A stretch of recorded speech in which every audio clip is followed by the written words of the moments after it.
What's going on, you guys? Welcome back to the channel. So as you guys can see, we are here at AutoWorks SoCal. My boy Alex's Lexus just chilling right here. Looks so sick. But we also whoa, my bad, bro. My bad, bro. My bad, bro. I'll ask for consent next time. That is my boy Alex. As you guys seen in the last vlog, he just finished up his wide body molded Lexus over there. So crazy. It's not broken, he just needs the wheels to be fixed. So anyways, we are going to be taking care of the wiring harness, you guys. So remember I mentioned to you that we had picked it up. This is the harness. As you guys can see, it's quite large, so it kind of connects from this half all the way to the front and then to the back. It's a little intimidating, right? Because it's like, it looks like a lot, and it kind of is. That's why I had hit on my boy, because we're gonna have to probably take apart like some of this area under the carpet, for sure this area over here, and me kind of doing it by myself at my house with like not as much experience as he has, and then just by myself, it was gonna take probably all weekend, honestly. So we're actually gonna try to knock it out today. Luckily he has an actual place for us to do this in, so big shout out to my guy. If you guys need any wraps, if you guys need any other custom splitter work or maybe canards, he can do that. AutoWorks SoCal, you guys, on IG. It's in Riverside, so if you're in the Inland Empire, you're looking for somebody that's pretty damn good at wrapping, well, you guys can hit up my boy. We're gonna go ahead and try to get ready and to tear this down, but just in case you guys are new to the channel and this is the first time you guys are on this video, just to kind of get you guys a heads up, so we've been having some wiring issues here. We completely fried the main harness for the tail lights, which connects to the reverse and everything like that. So we literally have no lights in the rear, and I haven't been able to drive the car because of that. It was pretty bad, and like things like this were like burns and everything, and it was all because of this fourth brake light that you guys see here. One of the wirings fell onto the exhaust, and then it ended up burning that wire, and it burned all the other wires that were connected. Yeah, so this is legit the wire from the fourth brake light. It's like completely melted, dude. Like, it was just bad. Like, the guy that was helping me out to figure out what was the cause and where we could fix it literally was like, you're lucky your car wasn't on fire. So I'm actually pretty happy that the car didn't catch on fire. So let's go ahead and get started on this, because I'm pretty sure it might be a little bit of a struggle.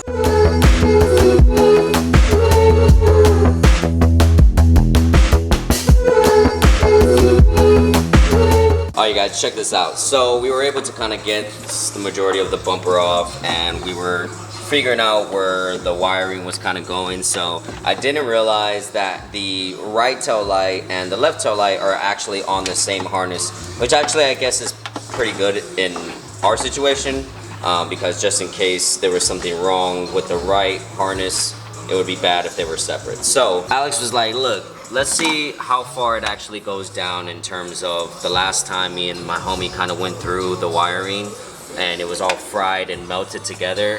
And sure enough, we're still going like way down there. Look at that. That is wild.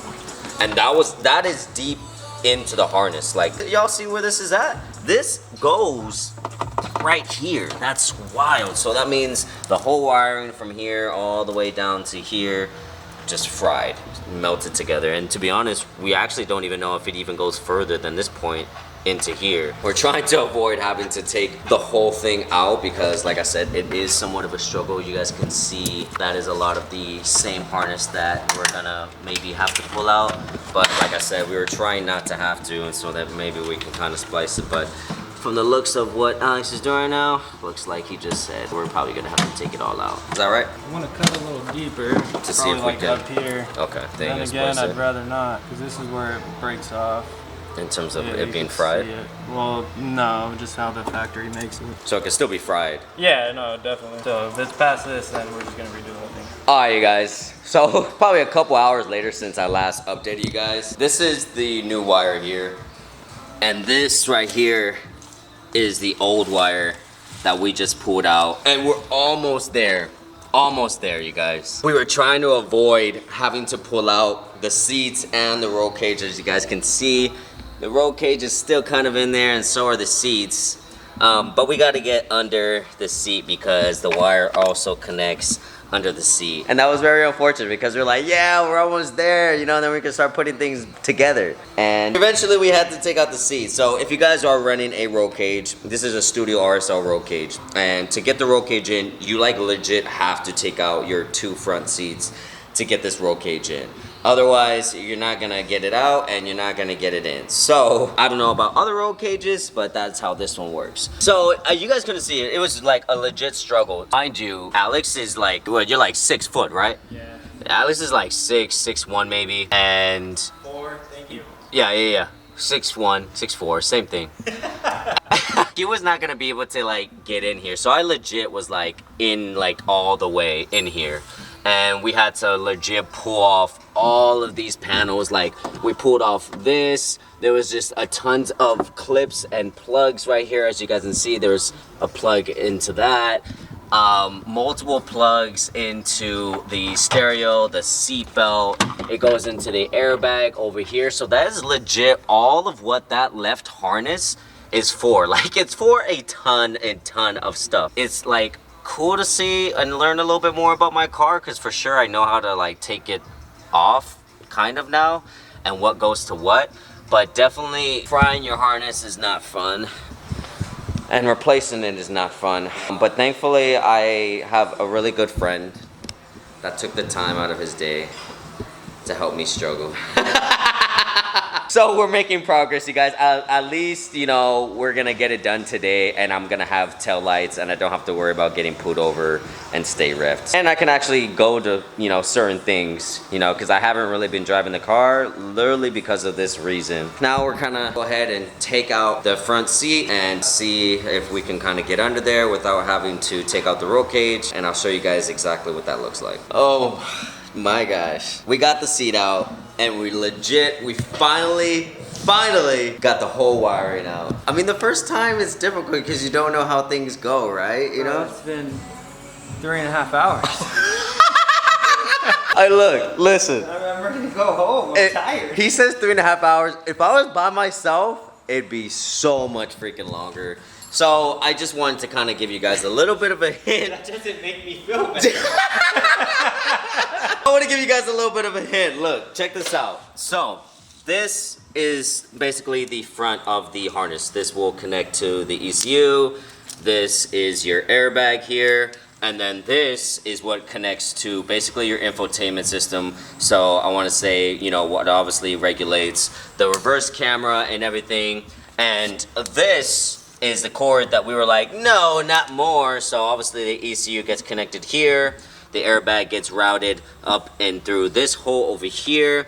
And then this cord, it's gonna travel all the way into these plugins right here. If you guys remove the plastic cover that's under your controls, you can see that there's 3 big square plugs here. We unplugged the one that's on the left right there, and it travels all the way through all this carpet under here and all the way connecting to the harness that will be here on the left hand side. That's basically half of the work. So now we just gonna have to reroute everything, rebolt everything up, and then hopefully the problem is like solved after that. I want to say that it will be solved after that, but definitely it's a struggle just having to get in there with everything that we kind of had going on and really figure it out. But we have it out all because of this area over here being melted and chopped off. So I don't know what I would do with that. To be honest, I might save it, because what if I need, you know, one of these other areas that I could just kind of chop off and use? I don't know. Maybe not. Maybe I'll just throw it out. Big shout out to my boy, man. Again, seriously. I know it's been a struggle, bro. I took my 5-minute break. Took his lunch.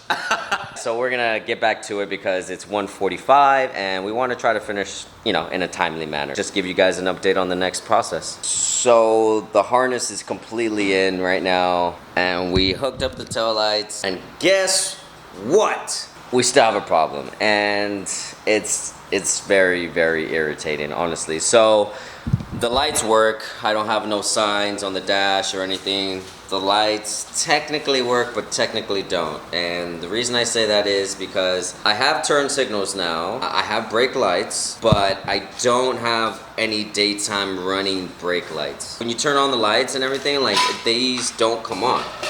So I should be able to literally turn that knob. You see the headlights come on?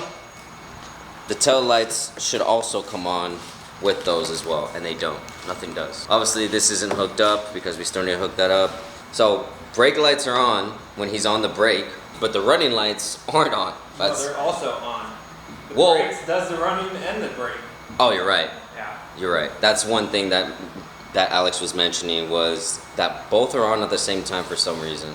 So the brake lights along with this light right here, which this should be the only light that's on, that needs to stay on when I'm driving. But for some reason, when he hits the brakes, it's both. Makes no sense. I literally have no clue as to why it's doing that or whatever, but it's man, it's a struggle. Like I said, one issue after another. It's annoying because it was a problem that occurred because of my own, like, just not securing the wire on the fourth brake light, and it's just annoying because I haven't been able to really drive the car. The car's been sitting in the driveway since we picked it up from Studio RSR. Trying to figure out if it may be like a relay or something. We already checked the fuses, all the fuses are good. I literally have no idea as to why. The only other idea me and Alex kind of came up with was the fact that, I don't know if this was off of a premium model or not, but for sure it came with like an extra wire that was probably for like Blind spot. blind spot, exactly. So we don't have any of those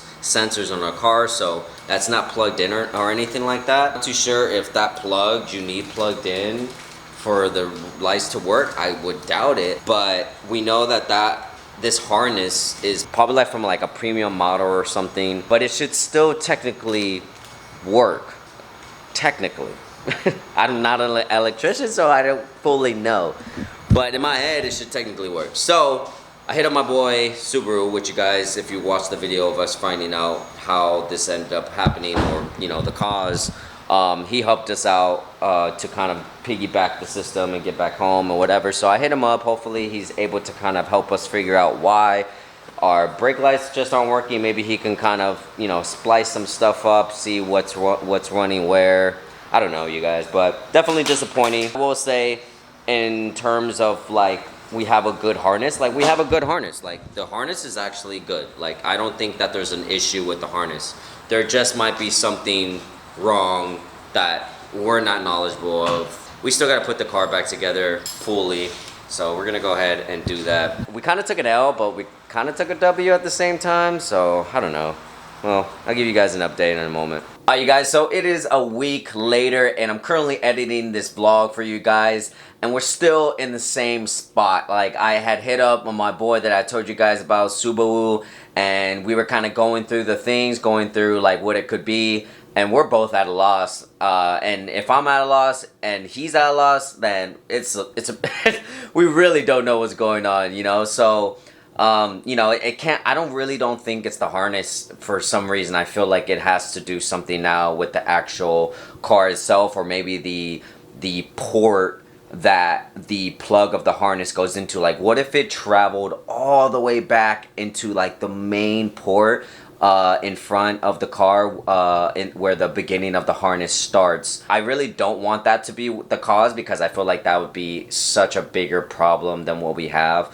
But I do want to like just kind of wire out all the possibilities of what it can be, even if it's like something I really don't want it to be. A lot of the times it is the things that you don't want it to be that which occurs. So I'm trying to keep positive. Hopefully we can figure this out. Honestly though, if you guys have any idea as to what it can be, he had mentioned, hey, maybe it's like the parking light fuse, and I'm like, I don't know if we have a parking light fuse. If you guys have any suggestions or any thoughts as to what it could be at this point, please leave a comment down below and we'll try to check it out. I'm gonna try to hit up a couple other people that I know deal with electrical, and hopefully they can kind of walk us through this. Hopefully, like I said, it is a simple solution, because we're already kind of going through it, you guys. On another note, aside from that, you guys, tomorrow is actually going to be R1 Concepts anniversary, and we are going to be showing up as a VIP member for their Cars and Coffee, or for basically their debut of like their new building. So it is like a grand opening of the new place, along with celebrating the anniversary